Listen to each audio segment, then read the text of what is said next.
Сәлем достар, бүгін сіздермен әдеттегідей распаковка рубрикасы. Бүгінгі распаковкада Adidas фирмасының, яғни люкс качестводағы кроссовки болады. Ең бірінші каналға тіркеліп, лайк басып мені қолдай отырыңыздар. Ал кеттік ендеше, мен бұл кроссовканы жолдасыма алдыртқан болатынбыз.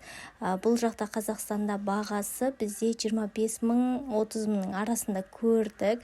Ал біз оны Pinduoduo сайтына небәрі 11 мың теңгеге алдырдық. За килограммы 2200 теңге шықты.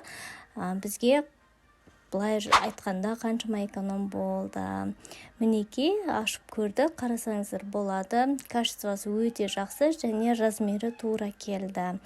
Сіздер де өздеріңіз ешқандай экспертсіз осылай люкс качестводағы заттарды арзан бағада алдырта аласыздар. Алдағы уақытта размерді, киімнің, аяқ киім болсын размер таңдап видеоларым шығады. Каналға тіркелуді ұмытпаңыз.